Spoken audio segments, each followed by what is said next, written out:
हम हर वस्तु को परखते हैं, उसके गुणों को, दोषों को जानकर उसका प्रयोग करते हैं। परखने के लिए भी अच्छे से देखना आना चाहिए। जिस तरह हम अपने प्रयोग के लिए वस्तुओं को परखते हैं, इसी प्रकार हमें स्वयं के विकास के लिए स्वयं को परखना चाहिए। स्वयं के गुण, दोषों को जानना चाहिए। हमारे वेदादि शास्त्र इसे आत्मनिरीक्षण कहते हैं। यह भी एक कला है जो हमें आचार्यों से सीखनी चाहिए। तो आइए समझते हैं आत्मनिरीक्षण।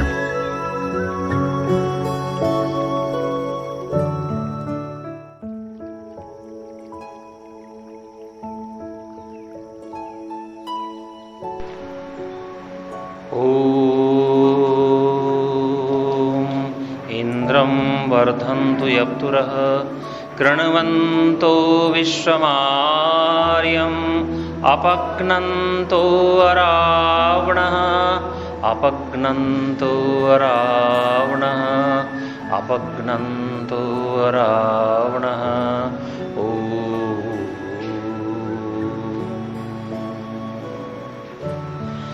हे प्रभो हम तुमसे वर पावें।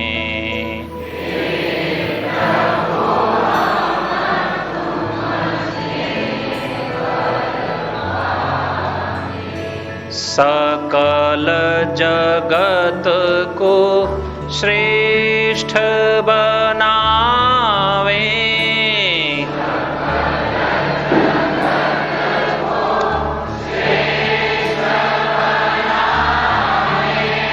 हे प्रभो हम तुमसे वर पावें।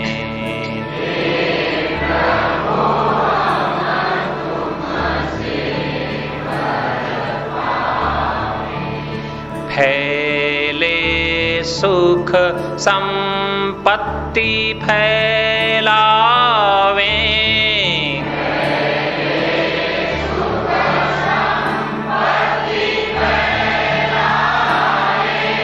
आप बढ़े तव राज्य बढ़ावे।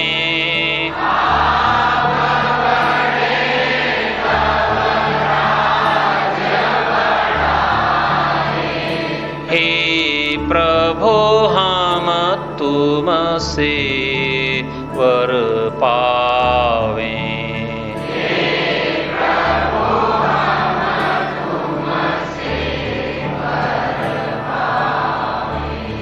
वैर विघ्न को मार भगावे।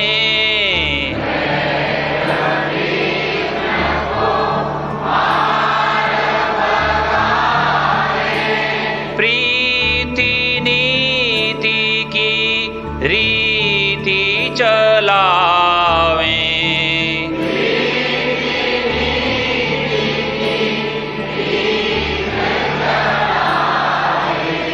हे प्रभो हम तुमसे वर पावें।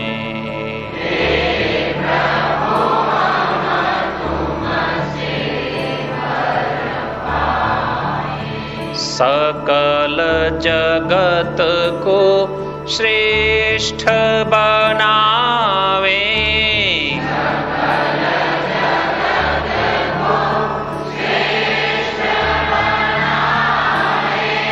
पूर्ण विश्व को आर्य बनावे।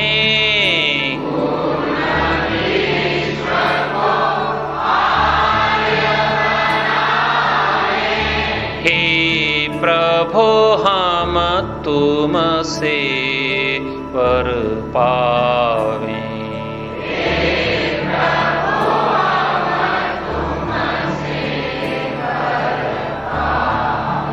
मन भाव ये परमपिता परमात्मा का आदेश है। वेदों के अंदर इस प्रकार के सैकड़ों मंत्र आए हैं जिसमें परमपिता परमात्मा ने हम उनकी प्रजाओं को, हम जो जीवात्मा हैं, विशेषकर जो वैदिक धर्मानुयायी हैं, जो वेदों को पढ़ते हैं, जो ईश्वर के पर विश्वास रखते हैं, उनको आदेश दिया है कि मनुष्यों संपूर्ण विश्व को आर्य बनाओ, बनाए रखो। ईश्वर का आदेश है ये। यदि ईश्वर के सामाजिक राष्ट्रीय उद्देश्य को छोड़ करके हम अपने जीवन का ही निर्माण करने में लगे हैं तो समझना चाहिए हम स्वार्थी हैं और हम नास्तिक हैं, ईश्वर भक्त नहीं है, आध्यात्मिक नहीं है।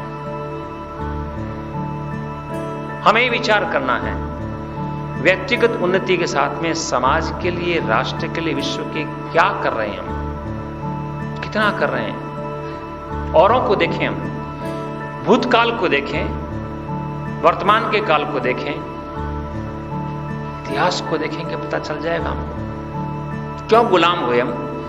सैकड़ों वर्षों तक इन मुगलों ने, हुनों ने, शकों ने, तुर्कों ने, पुर्तगालियों ने, अंग्रेजों ने, फ्रांसिस ने यहां करके हमको रौंदा, हमें नष्ट भ्रष्ट कर दिया, विकृत कर दिया। आज हम विकृत हैं, ये जो बैठे हैं यहां पर। न हमारा रंग रूप है, न हमारा आकार प्रकार है, न सुंदरता है, न बल है, न वीर्य है, न साहस है, न पराक्रम है, न उत्साह है। ईश्वरीय गुणों की बात तो बहुत दूर रही, वर्ण संकर हो गया सारा। आर्यत्व की जो परिभाषा आर्ष ग्रंथों में लिखी है वो हमारे में बहुत कम प्रतीत हो रही है। पढ़ के देखिए, आप वेदों को पढ़ो, आप कैसा आर्य होता है। स्मृतियों को पढ़िए, आप गीता रामायण को पढ़िए, राम का लक्षण पढ़िए। आप मैं क्या बताऊं, मुझे पूरे रामायण के अंदर कोई छोटा सा चैप्टर, कोई छोटा सा पृष्ठ 2-4 दिखाई देते हैं तो राम का चरित्र देख लीजिए आप, ना श्रेष्ठ चरित्र है। आर्य, मर्यादा पुरुषोत्तम आर्य कैसा था वो, कितने गुण बताए हैं यार। समाज में जाकर के और 100 रुपए देकर के, 200 रुपए देकर के सदस्य बन करके और सप्ताह में एक बार आधा घंटा जाकर के यज्ञ करके, संध्या करके आर्य नहीं बन जाता है। आर्य बनने के लिए तो व्यक्ति को तन मन धन लगाना पड़ता है, संपूर्ण जीवन को झोंकना पड़ता है, उसको धनवान बनना पड़ता है, बलवान बनना पड़ता है, विद्वान बनना पड़ता है, चरित्रवान बनना पड़ता है, राष्ट्रभक्त बनना पड़ता है, नेता बनना पड़ता है। कितनी ऊंची बातें हैं। ये किसके लिए है? संपूर्ण विश्व को आर्य बनाए किसके लिए? मुसलमानों के लिए है, ईसाइयों के लिए है, या बौद्धों के लिए है, इन पौराणिकों के लिए है? ये जानते नहीं बेचारे, अनभिज्ञ हैं ये। आर्यत्व जब तक संसार में नहीं आएगा, ध्यान देना, विश्व की कोई भी संस्कृति, सभ्यता, आचार विचार, परंपराएं, मत, पंथ, संप्रदाय जो जिन जिन सिद्धांतों को लेकर चल रहे हैं, वो यदि विश्व में प्रसरित हो भी जाए तो शांति नहीं मिलेगी, सुख नहीं मिलेगा। क्यों? उनमें अपूर्णता है, न्यूनताएं इसमें, पक्षपात है उसमें, अन्याय है उसमें, हिंसा है उसमें, भेदभाव है। वैदिक धर्म के अंदर, वैदिक संस्कृति के अंदर, वैदिक सिद्धांतों के अंदर इस प्रकार की बातें, सब मनुष्य समान है उसके अंदर। इसलिए हमारा कर्तव्य है संपूर्ण विश्व के अंदर आर्यत्व की स्थापना करना। मेरा विषय चल रहा था ईश्वर का। व्यक्तिगत, पारिवारिक, सामाजिक, राष्ट्रीय और विश्व स्तर की जो आज दुरावस्था हुई है, उसका मूल कारण है सच्चे ईश्वर को नहीं जानना, नहीं मानना, न उसकी आज्ञाओं का पालन करना। ये मेरे मंतव्य नहीं, ये ऋषियों का मंतव्य है। ऋषि स्पष्ट कहते हैं कि जिस देश के लोग सच्चे ईश्वर को नहीं मानते हैं, भूल जाते हैं, उसकी उपासना नहीं करते हैं, उस देश की दुरावस्था हो जाती है। आज हमारी दुरावस्था ये हुई है। कहने को तो आज देश के अंदर अधिकांश व्यक्ति आस्तिक ही हैं। क्या हुआ? 5-10% जो नास्तिक बन गए हैं, कम्युनिस्ट बने हुए हैं, मार्क्सिस्ट बने हुए हैं, या उपेक्षित हैं, या बौद्ध बने हुए हैं। अधिकांश व्यक्ति जो हैं आस्तिक हैं आज भी। ये इनके इन प्रकार अपनी स्तुति, प्रार्थना, उपासना करते हैं, मंदिर में जाते हैं, या मस्जिद में जाते हैं, या गुरुद्वारे में जाते हैं, या चर्च में जाते हैं, या जहाँ कहीं भी जाते हैं, अपने ढंग से उपासना करते हैं, पूजा पाठ करते हैं, दान पुण्य करते हैं। उससे कुछ नहीं होने वाला। जितने जितने ये धार्मिक क्रियाकांड बढ़ रहे हैं, मंदिर बढ़ रहे हैं, पुजारी बढ़ रहे हैं, सत्संग बढ़ रहे हैं, जगराते बढ़ रहे हैं, पुस्तकें बढ़ रही है, कथाएं हो रही है, कीर्तन हो रहे हैं, उतना उतना पाप बढ़ता जा रहा है, झूठ बढ़ता जा रहा है, हिंसा बढ़ती जा रही है, छल कपट बढ़ता जा रहा है, संशय और प्रमाद बढ़ता जा रहा है, स्वार्थ बढ़ता जा रहा है, नास्तिकता बढ़ती जा रही है, विषय भोगों की प्रवृत्ति व्यक्ति की बढ़ती जा रही है। कैसे कह सकते हैं ये व्यक्ति आस्तिक है?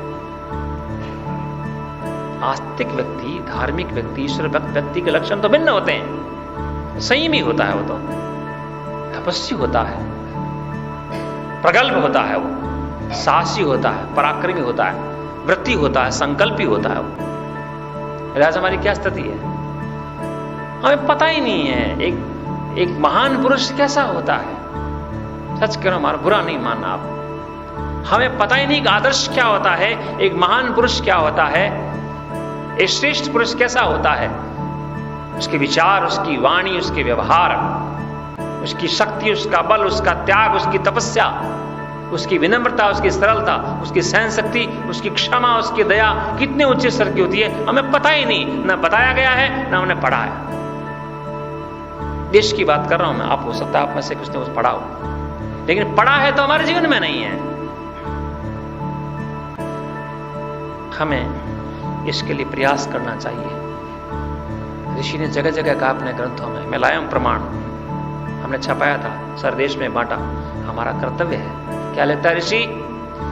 हम और आपको अति उचित है कि जिस देश के पदार्थों से अपना शरीर बना है, अब भी पालन होता है और आगे होगा, उसकी उन्नति तन मन धन से सब जने मिलकर के प्रीति से करें। ये मेरे वाक्य नहीं, राष्ट्र की उन्नति की बात आई है। अब आत्मनिरीक्षण करके देखें।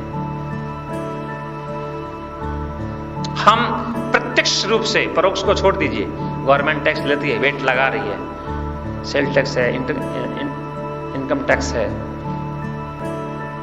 सेंट्रल टैक्स है, म्युनिसिपैलिटी टैक्स है, टोल टैक्स है, पता नहीं कितने प्रकार के टैक्स लगे हैं, फैक्ट्रियों पे है, कारखानों पे है, कहां कहां है पता नहीं है। हम सीधे डायरेक्ट अपनी इच्छा से अपने परिवार के लिए, अपने परिवार को छोड़ करके और समाज के राष्ट्र के लिए कितना त्याग करते हैं, यहां आत्मनिरीक्षण करके देखिए। और राष्ट्र के लिए भी हम जो कार्य व्यक्तिगत रूप में कर रहे हैं कितना तुच्छ है। मैं आपको बात बताता हूं, आपको जहां तक मैंने अध्ययन किया है यूरोप के अंदर, अमेरिकन देश में, इवन अफ्रीकन कंट्रीज में भी, उसमें छोड़ दीजिए, लेकिन जो उन्नतिशील देश हैं, विशेषकर जो यूरोपियन कंट्रीज है, अमेरिकन कंट्रीज है, जिसको विकसित कहते हैं हम, प्रगतिवान है जो, उसके अंदर प्रत्येक व्यक्ति से सरकार जो है 30 से 35 से 40% जो कमाता है ऑन द स्पॉट काट लेती है। ध्यान देना, एक स्वीपर है, एक कारपेंटर है, एक प्लम्बर है, एक मैंसन है, कोई भी सामान्य व्यक्ति, कोई भी व्यक्ति सड़क छाप कर रहा है या लकड़ी का काम कर रहा है या नल का काम कर रहा है, पानी का है, मजदूर है, मिट्टी उठा रहा है, कचरा साफ कर रहा है, झाड़ू लगा रहा है, उसके भी हर सप्ताह 100 पाउंड मिलेंगे तो 70 मिलेंगे उसके हाथ में, 30 पाउंड सरकार ले लेगी। क्यों? सरकार कहती है मैं तुम्हारे लिए, बच्चों के लिए पढ़ाई की व्यवस्था करती हूं, तुम्हारे स्कूल खोलने हैं, हमको बसें चलानी है, ट्रेनें चलानी है, एंटरटेनमेंट करना है, बाग बगीचे खोलने हैं, हॉस्पिटल्स खोलने हैं, कॉलेजेस बनाने हैं, गवेषणा हो रही है, रक्षा हो रही है, सैकड़ों हजारों काम हैं, तुम्हारा कर्तव्य है। मानव, ये हमारी परंपरा है, ये कोई नई परंपरा नहीं है। आपने पुरानी एक कथा सुनाता हूं आपको, इससे मिलती जुलती, प्राचीन काल में, अभी ऐसा भी स्मरण आई मेरे को, ये वैदिक काल की परंपरा रूप में कथा होती है, हो भी जाती है। ये राजा घूमते घूमते चला गया, जंगल में खो गया था, रात को सोया गई, तो एक ग्रामीण व्यक्ति से पूछा उसने, तो क्या करता है? कि मैं तो मजदूरी करता हूं, कभी खेती करता हूं। तो क्या कमाता है? कि 1 रुपया कमाता हूं। तो क्या करता है 1 रुपया का? 1 रुपया में चुका देता हूं, चवन्नी में चुका देता हूं 1 रुपये में से। एक चवन्नी 4 आने में खा लेता हूं, 4 आने में उधार देता हूं और 4 आने में कुएं में डाल देता हूं। सुना होगा आपने भी। महानुभाव, देखिए रहस्य की बात, ये हमारी परंपराएं हैं। अर्थात जिन माता पिता ने हमको पाला पोसा था, उनके लिए उनको खिलाता हूं, पिलाता हूं, सेवा करता हूं, श्राद्ध करता हूं, तर्पण करता हूं, चवन्नी उसके लिए खर्च होती है। 4 आने 25% जो है मैं और मेरी पत्नी हम खा लेते हैं, भोग कर लेते हैं। और 4 आने जो नए बच्चे हमारे, उन बच्चों को खिलाते हैं, ऋण देते हैं, उधार देते हैं। और 4 आने जो हैं मैं कुएं में डालता हूं। तो अब परमपिता परमात्मा की आज्ञा के अनुसार समाज, राष्ट्र, विश्व के कल्याण के लिए, और लोगों के उपकार के लिए मैं खर्च करता हूं। ये कुएं में डालना है। अनुभव, राष्ट्र के प्रति हमारी जो स्थिति है बहुत खराब है। मैं सच कहता हूं, मुझे शर्म आती है। अब विदेशों में जाते हुए शर्म आती है मेरे को, शर्मिंदा होता हूं, विशेषकर गोरों के सामने। चाहे मैं यूरोप में जाता हूं, अमेरिका में जाता हूं, मैं क्या बोलूं उनके सामने, मैं क्या सिखाने आया हूं। एक भी प्रश्न मेरे से कर लें, मेरी आंखें गड़ जाएगी भूमि के अंदर। मैंने पत्र में भी लिखा था इस बार, ये हमारा दुस्साहस है। हम गोरों के लिए नहीं जा रहे हैं। मैं कहता हूं साहब, हम इन गोरों लोगों के लिए नहीं है, बट मैं विदेशियों के लिए नहीं आया, मैं आपके लिए आया हूं। मैं आप यहां अपने जीवन को सुरक्षित रखें। जो आपका पतन हो रहा है, आपकी संतति का पतन हो रहा है, उनसे मैं क्या कहूं। मैं ये बाई स्थूल बातें, हमें जीना नहीं आता है। गंदगी के कीड़े की तरह, क्षमा करना मेरे को, कठोर शब्द है मेरे। निर्धनता में भी सफाई होती है, व्यवस्था होती है, सुंदरता होती है। एक व्यक्ति झोपड़े में भी रह रहा है, उसकी लिपाई पुताई गोबर से कर रहा है, मिट्टी से कर रहा है, तो भी वहां सुंदरता होती है। और जहां बड़ी बड़ी अट्टालिकाएं हैं, लेकिन व्यवस्था नहीं है, कहीं कूड़ा पड़ा है, कहीं कचरा पड़ा है, कहीं दुर्गंध है, कहीं कुछ पड़ा है, सामान अस्त व्यस्त पड़ा है, टूटा फूटा पड़ा है, ये स्थिति है। सड़कें देखिए आप, नालियां देखिए, पब्लिक प्लेसेस देखिए आप, स्टेशंस देखिए, बस स्टैंड देखिए आप, स्कूल्स देखिए, कॉलेजेस देखिए, गवर्नमेंट ऑफिसेस देखिए आप। क्या बताऊं मैं आपको, शर्म आती है। हम क्यों नहीं कर सकते? हम क्यों नहीं कर रहे हैं? हमारी आंखें नहीं है? नहीं है वास्तव में। हम गंदगी को गंदगी नहीं मान रहे। करोड़पतियों के यहां बड़ी बड़ी 50-50 लाख की कोठियां हैं, और बाहर निकलो तो गंदी नाली के अंदर कीड़े किलबिला रहे हैं, दुर्गंध उत्पन्न हो रही है, मक्खियां मच्छर पैदा हो रहे हैं। ये जीना है कोई? ये आर्य लोगों का जीना है? ये श्रेष्ठ लोगों का, ये धार्मिकों का जीना है? ये आध्यात्मिकता नहीं है, ये धार्मिकता नहीं है। कपड़े भले खादी के हों, लेकिन पवित्र हों, शुद्ध हों। हम ये नहीं कहते हैं कि हमारे कोई सफारी सूट हो, हमारा कोई 5,000 का, 10,000 का, या हमारे एक्शन के जूते हो हमारे, जिस प्रकार का कोई लंबा चौड़ा हमारा परिवेश हो हमारा। लेकिन हम जो चीज पहन रहे हैं, जो चीज हम जिसमें रह रहे हैं, जहां सो रहे हैं, बिस्तर भले चटाई हो, लेकिन सुंदर होनी चाहिए। सड़कें देखिए आप, कहां देखो, शर्म आती है। हमें देखना है। आध्यात्मिक आदमी केवल अपने और नहीं देखता है, जहां जिस समाज में रह रहा है वहां पर भी देखता है। हमें अपने जीवन को श्रेष्ठ बनाना ही है। हम इसके लिए प्रयास कर रहे हैं, करना चाहिए। सबसे पहले प्राथमिक आवश्यकता हमारे अपने जीवन की है, वो भी नहीं हो रही है। धन क्यों नहीं कमाया जा रहा है? आज लोगों को दिमाग में बैठ गया, बिना झूठ के, बिना छल कपट के, बिना न्याय के, बिना पक्षपात के, बिना चोरी के, बिना हेरेपरी के, बिना रिश्वत के, बिना उल्टे सीधे काम किए बिना हम पैसा कमा नहीं सकते। झूठ बोल, सत्य बोलेंगे बेमौत मर जाएंगे हम। सबके दिमाग में बैठ गई है। 100 में से नहीं, 1000 में से कुछ व्यक्ति मिलेंगे जो कहते हैं मैं ईमानदारी से पैसा कमाता हूं। बैठ गया हमारे दिमाग के अंदर। पूछिए आप किसी से भी, आप ही यहां बैठे, बड़े बड़े इंडस्ट्रियलिस्ट से, बड़े बड़े उद्योगपतियों से, कारखाने वालों से, बड़े बड़े धनपतियों से, जो अरबपति उनसे पास मिलता हूं, वो कहता नहीं, संभव नहीं है। लारी वाला कह रहा है संभव नहीं है, रेकड़ी वाला कह रहा है संभव नहीं है, मजदूर कह रहा है संभव नहीं है, किसान कह रहा है संभव नहीं है, अध्यापक कह रहा है संभव नहीं है सत्य बोल के जीना। कितना घुस गया मर्जी में, जबकि वेद कह रहा है सत्यमेव जयते, सत्य बोल करके चक्रवर्ती साम्राज्य को प्राप्त किया जा सकता है। और हमारे दिमाग में आ रहा है हम पेट नहीं भर सकते सत्य बोल करके केवल। कितनी उल्टी धारणा है हमारी। संपूर्ण विश्व को हम क्या बनाएंगे श्रेष्ठ। मैं नास्तिकता की बात कर रहा था, समय हमारा समाप्त होने को है। मैंने कल बताया था आपको कि नास्तिकता जो है सबसे बड़ा रोग है ये, और आस्तिकता सबसे बड़ा उपाय है जीवन को श्रेष्ठ बनाने का। व्यक्ति के मस्तिष्क के अंदर, बुद्धि के अंदर यदि बैठ गया, सर्वव्यापक सर्वज्ञ सर्वशक्तिमान न्यायकारी ईश्वर मेरे को देख रहा है, सुन रहा है, जान रहा है, वो पाप नहीं करेगा, चोरी नहीं करेगा, छल कपट नहीं करेगा, अन्याय नहीं करेगा।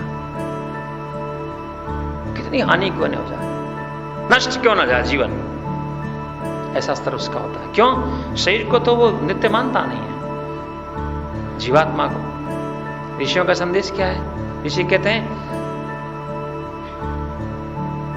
शरीर को कितना ही कष्ट दो, आत्मा को नष्ट मत करो, उसको पवित्र मत करो। आत्मा की पवित्रता के लिए कितना शरीर को बताए रखना के लिए कष्ट दीजिए। आज उल्टा हो रहा है। ये 5 फीट का 5.5 फीट का जो पिंड है, इसको सजाने के लिए, श्रृंगार करने के लिए सारे उल्टे सीधे काम हो रहे हैं। उदाहरण दे रहा हूं आपको। हमें इस शरीर को चलाने के लिए आध्यात्मिक दृष्टिकोण से कह रहा हूं, उल्टा अर्थ नहीं लेना कि पैसा कमाना नहीं चाहिए। इस पेट को भरने के लिए आजकल के साइंटिस्ट कहते हैं, हम भी इस मानते हैं लगभग कि 2700 कैलोरी चाहिए शक्ति, और वो 2-4 रोटियों से, एक दाल की कटोरी है, एक सब्जी है और एक चावल है और थोड़ी थोड़ी छाछ है या कोई और चीज है, 1-2 फल है, पूर्ति हो जाती है उससे। इतना भोजन करके व्यक्ति 6 घंटे, 8 घंटे, 10 घंटे अच्छा पुरुषार्थ कर सकता है। उसका खर्चा ले लीजिए आप। और शरीर को ढकने के लिए केवल मात्र 2-4 मीटर कपड़े की आवश्यकता है। लेकिन आज देखिए कितना अनर्थ हो रहा है, आत्मा कलुषित हो रही है हमारी। अनुभव इस नास्तिकता को दूर करने का उपाय ऋषि ने बार बार जगह अपने ग्रंथों में को कहा है। आप विचार करके देखें। हम राष्ट्र के विषय में विचार करते हैं, मैंने कल भी बताया, परसों ही बताया, उससे पहले बताया, आज फिर बताता हूं मैं। आज देश के अंदर करोड़ों व्यक्ति रोजाना पशु पक्षियों को काट काट के, मार मार करके, पका करके खाते हैं और अपने आप को आस्तिक मान रहे हैं, धार्मिक मान रहे हैं। करोड़ों व्यक्ति रोजाना शराब पीते हैं और अपने आप को धार्मिक मान रहे हैं, आस्तिक मान रहे हैं, ईश्वर भक्त मान रहे हैं, पूजा भी करते हैं, पाठ भी करते हैं, मंदिर में भी जाते हैं, तीर्थ यात्राएं भी करते हैं और क्रियाकांड भी करते हैं और यज्ञ भी करते हैं, पता नहीं क्या क्या करते हैं, स्वाध्याय भी करते हैं, सत्संग में भी जाते हैं, जगराते भी करते हैं, दान भी देते हैं, अपने आप को धार्मिक मान रहे हैं। व्यक्ति की बात क्या करूं मैं? ऐसे बड़े बड़े मंदिर आप कभी गए होंगे कलकत्ता में, काली के मंदिर में, ओहो घबरा गया मैं तो। कितने बकरे रोजाना वो खटाक ऐसे काटते हैं और देवी का नाम लेकर के। नेपाल गया मैं पशुपतिनाथ के मंदिर में, ओहो वहां तो बकरे देखे थे, वहां तो भैंसा देखा मैंने। खून के फुहारे 20 फीट तक आगे सरकते हैं, उछल के जाता है। देवी देवताओं को शराब चढ़ाई जाती है, भांग चढ़ाई जाती है, पता नहीं क्या क्या करते हैं, नाचना गाना, और इतनी मूर्खता है मेरे प्रभु। आज भी ऐसा हो रहा है। उन भगवानों को नहलाया जा रहा है, उनको खिलाया जा रहा है, उसको झूले में, हिंडोले में, क्या कहते हैं उसको, कितनी मूर्खता भरी पड़ी है। देखा आपने? गए कभी तिरुपति में? तिरुपति में गया कैसा काला कलूटा बना रखा है उसको। भाई कम से कम कोई शिष्ट आदमी खड़ा तो हो, राम की तरह, कृष्ण की तरह, सभ्य आदमी, रंग रूप आकार हो। तिरुपति नहीं है, देख तिरुपति को छोड़ दीजिए आप, ये आपके नडियाद में कौन है जी? हैं? श्रीनाथ जी को देखो, ऐसी आंखें भूत की तरह दिखाई दे, छोटे बच्चे डर जाए वो आ जाए तो। काली माता को देखिए आप, क्या स्थिति है ये? महानुभाव विचार करो, कितना घोर अंधकार है अध्यात्म के नाम पर, ईश्वर के नाम पर, पूजा पाठ के नाम पर, भक्ति के नाम पर। भयंकर आश्चर्य होता है। चोरी करने वाला, डाका डालने वाला, मांस खाने वाला, जुआ खेलने वाला अपने आप को धार्मिक मान रहे हैं, आस्तिक मान रहे हैं। कैसी स्थिति है? व्यक्ति, परिवार, समाज, राष्ट्र बड़े बड़े धार्मिक। मैं गाजियाबाद में रहा था, भारतवर्ष का एक बहुत बड़ा, अब तो मुझे पता नहीं है, मैं 25 वर्ष पुरानी बात बता रहा हूं। गाजियाबाद के पास में एक स्थान है साहिबाबाद, जो मोहन मेकिन की फैक्ट्री है ना जी, मोहन नगर,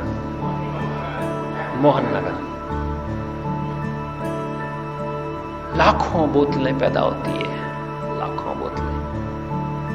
उसको सरकार ने पता नहीं बदमिजरी को और उसको घोषित किया था, राज्यसभा का उसको बनाया गया था सभासद। काम क्या उसका? लाखों व्यक्तियों को शराब पिलाना, लाखों व्यक्तियों को। और क्या किया उसने? आश्चर्य, बड़ा मंदिर बनाया उसने, बड़ा हॉस्पिटल बनाया। आज देखिए, जाता था वहां पर, करोड़ों रुपए लगा करके उसने मंदिर बनाया, और करोड़ों रुपए लगा करके हॉस्पिटल बनाया। एक तरफ शराब पिला रहा है। क्या स्थिति है? भगवान की पूजा भी हो रही है और शराब भी पिलाई जा रही है। स्थिति अवस्था आई, इनको दूर करना हमारा कर्तव्य है। हमें आत्मचिंतन करके और अपने जीवन को सबसे पहले श्रेष्ठ बनाना चाहिए। अनुभव धनवान बने, कंगाल आर्य नहीं होता है। जो कपड़े अच्छे नहीं पहनता है, खाने को अच्छा नहीं मिलता है, मकान अच्छा नहीं होता है, गाड़ियां नहीं होती है, आभूषण नहीं होते हैं, वो आर्य नहीं है। ध्यान देना।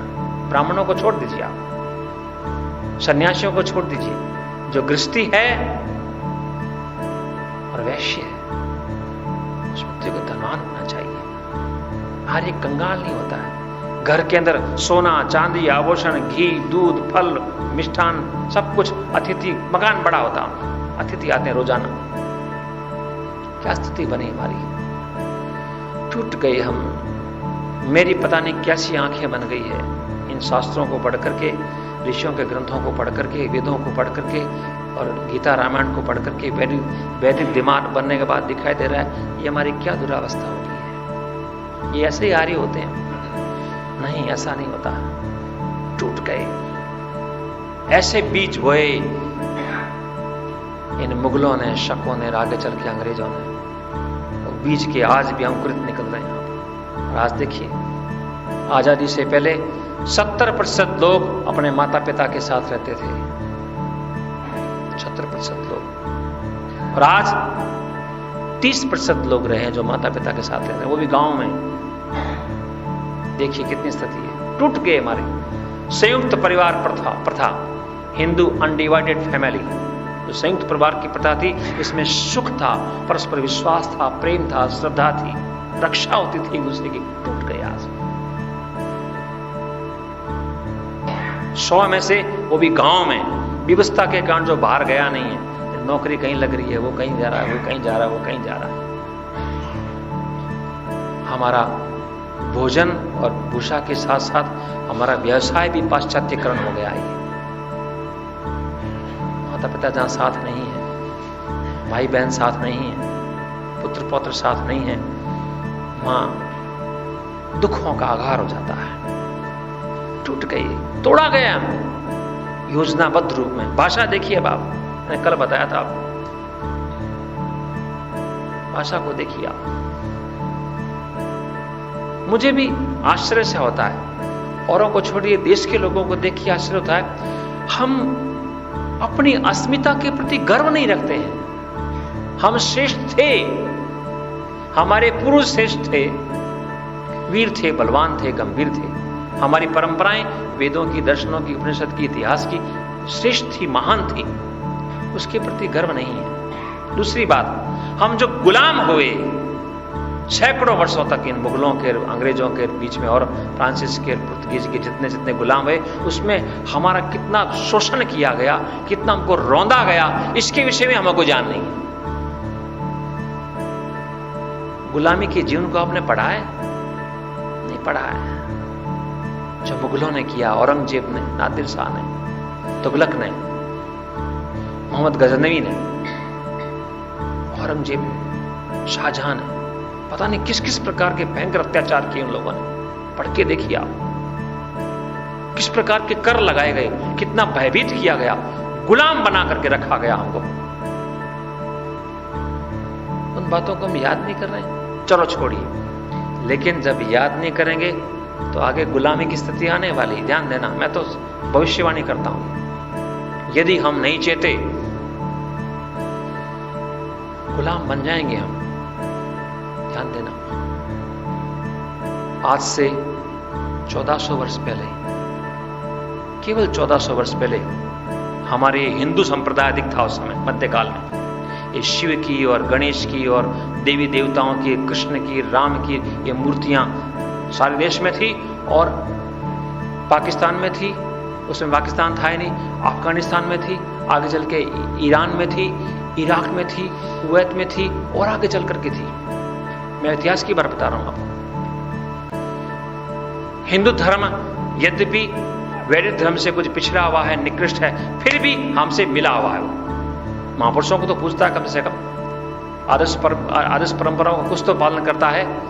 1400 वर्ष पहले इस धरती के ऊपर पूरे मध्य एशिया, दक्षिण एशिया, पूर्व एशिया, उत्तर एशिया, पूरी एशिया के अंदर हिंदू धर्म का वर्चस्व था। 1400 वर्ष, ध्यान देना, इतिहास के बारे बता रहा हूं आपको। मैंने स्वयं प्रत्यक्ष जाके इन देशों में देखा भी है, पढ़ा भी है, फिल्में भी देखी हैं, साहित्य भी पढ़ा है मैंने। मोहम्मद साहब का नाम सुना ना आपने? कौन है मोहम्मद साहब? हजरत मोहम्मद कौन है जी? इस्लाम के प्रवर्तक। मक्का जो उनका पवित्र स्थान है, 1400 वर्ष पहले मोहम्मद साहब के काल में मक्का के अंदर 360 भारतीय हिंदुओं के मंदिर थे। मक्का की बात कर रहा हूं मैं, पाकिस्तान की नहीं, अफगानिस्तान की नहीं, ईरान की नहीं, इराक की नहीं, आगे टर्की की नहीं, मैं मक्का मदीना की बात कर रहा हूं। कहां तक हमारे हिंदू देवता फैले हुए थे, राम की, कृष्ण की, और ये गणेश की, और ये विष्णु की, और शिव की, इंद्र की, अग्नि की, पता नहीं 360 प्रकार के देवी देवताओं के मंदिर थे। आज कहां है जी? मिलेगा आपको? नहीं मिलेगा, समाप्त हो गया। ये तो आपके देखते देखते के बाद जो पाकिस्तान से आए हैं, आज पाकिस्तान में केवल 3 मंदिर बचे हैं, जबकि हजारों मंदिर थे वहां पर। और 3 इसलिए बचे हैं, वो प्राचीन कला के दृष्टिकोण से श्रेष्ठ है इसलिए, बाकी सबको तोड़ फोड़ करके या तो फैक्ट्रियां बन गई है, या मस्जिदें बन गई है, या लोगों ने कब्जा कर लिया। ये स्थिति हमारी। अब जब इन स्थितियों को हम देखते हैं तो क्या हमें भय नहीं लगता है? मन में आशंका नहीं होती है? हम नहीं चाहते हैं हमारी आने वाली संतति सुरक्षित हो, सभ्य हो, निर्भीक हो, अपनी परंपराओं को ठीक रखने वाली हो, मांसाहारी ना हो, शराबी ना हो, कबाबी ना हो, दुराचारी ना हो, व्यभिचारी ना हो, आलसी ना हो, प्रमादी ना हो, नास्तिक ना हो, उच्छृंखल ना हो, अजागर ना पालने वाली ना हो। हम नहीं चाहते हैं, वास्तव में नहीं चाहते हैं। कठोर शब्द है ये। क्यों? हम अपने हाथों से संतान का अनेक दृष्टिकोण से विनाश कर रहे हैं। आपको बस ही आ रही जी किसी को? अनुभव, विचार करो।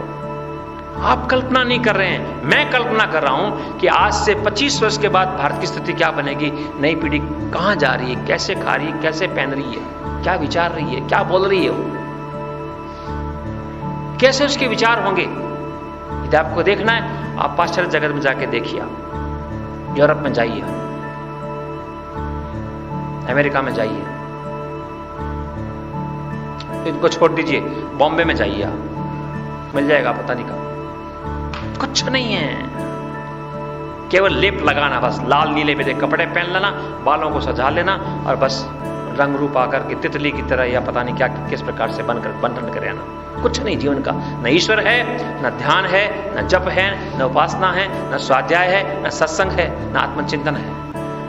मोक्ष की, समाधि की, वैराग्य की बातें तो बहुत ऊंची है, सब नष्ट भ्रष्ट हो गया है। जब स्थिति जब ये आ गई है हमारी, तो हम कहां कृणवंतो विश्वमारिण की बातें करते हैं। लेकिन हमें करना है, इसलिए आपको बुलाया है। आप संध्या करने के लिए आपको नहीं बुलाया हमने। संध्या तो हम करते ही हैं, संध्या को अच्छा बनाएं, संध्या अच्छे करें, हम यज्ञ करें। हमें, मुझे कहते संकोच सा होता है, कहीं आशंका सी होती है आप बुरा ना मान जाए। हमें स्वयं, जो अपने आप को हम वेदों को मानने वाले हैं, वेदों को पढ़ते हैं, अपना धार्मिक ग्रंथ मानते हैं, उसके प्रति हमें पूरी आस्था नहीं है। कितने यज्ञ करने वाले हैं जी बताइए, नहीं मिलेंगे आपको। हमें स्वयं आस्था नहीं है, हमारे मन में भावना ही नहीं है कि संपूर्ण विश्व में यज्ञ का प्रचार प्रसार करना है, संपूर्ण विश्व में निराकार ईश्वर की उपासना करनी है, संपूर्ण विश्व में साकार की स्थापना करनी है। स्वयं विश्वास नहीं है, हमें विश्वास ही नहीं है। इसका प्रत्यक्ष प्रमाण अपने बच्चों को देख सकते हैं हम कैसे कर रहे हैं। 100 में से 99% माता पिता ये कहते हैं कि हम अपने बच्चों को, हमें इस प्रकार की पाश्चात्य प्रवृत्ति में डालना पड़ रहा है। क्यों पड़ रहा है जी? मेरा बच्चा भूखा रह जाएगा, नौकरी लगेगी नहीं, डिग्री मिलेगी नहीं, भूखा रह जाएगा और समाज में तिरस्कृत हो जाएगा। बस, अर्थात उसके सामने समाज रहा है गला छड़ाइए। गले छड़े समाज को देख करके कहता है मेरा बच्चा तिरस्कृत जाएगा, हिपोक्रेट बन जाएगा वो, और इसके पास कुछ नहीं होगा। ये स्थिति उसकी, ऐसा निराश है। अरे परमपिता परमात्मा को जानने वाला, मानने वाला व्यक्ति, हमारे देवी देवताओं ने, किसी ने इंग्लिश भाषा सीखी थी? बताइए मेरे को, सीखी किसी ने? ये पैंट और शर्ट पहने थे, ये जीन्स पहनी थी किसी ने? मिलते हैं किसी देवी देवता के? कारखाने नहीं थे, थे यहां पर, विमान थे यहां पर, टीवी था यहां पर, पंखे थे, सड़कें थी, बांध थे, सब कुछ था यहां पर। समझते नहीं है। भोजन देखिए, मैं क्या बताऊं आपको, भोजन के विषय में, आयुर्वेद के विषय में, दिनचर्या के विषय में, आप नगरों के अंदर 100 में से 2-4 व्यक्ति शायद मिल जाएं जो कि ब्रह्म मुहूर्त में उठते हो, 4 बजे उठते हो, 5 बजे उठते हो। जिनको नौकरी में जाना अलग बात है, 8 बजे उठ रहे हैं, 9 बजे उठ रहे हैं, 12 बजे सो रहे हैं। स्थिति खान पान देखिए आप, कैसा खा रहे हैं, क्या पहन रहे हैं, क्या पी रहे हैं, क्या देख रहे हैं, सब कुछ नष्ट भ्रष्ट हो गया। ये जो जीवन नहीं है जो हम चला रहे हैं, कहने की बात ये मेरी, हम जिस जीवन को आज चला रहे हैं वो वेद सम्मत नहीं है। और इस प्रकार के जीवन को चलाने वाला कोई श्रेष्ठ और महान आर्य नहीं बन सकता है। जो स्वयं आर्य नहीं बनेगा तो दूसरे को क्या बनाएगा? महानुभाव, हमें काम करना है, धनवान बनना है, बलवान बनना है, विद्वान बनना है, प्रगल्भ बनना है, साहसी बनना है, नेतृत्व करना हम देश को। संकेत किया था, नास्तिक लोग है सारे। आज देश के राजा कौन है? कम्युनिस्ट है, अथवा क्रिश्चियन है, अथवा मुस्लिम है, अथवा अवैदिक हैं। वैदिक राजा कहां है? हम कहां आजाद हैं, कहां स्वतंत्र हैं हम? कहां हमारा संविधान है? वेद कुछ भी तो नहीं है।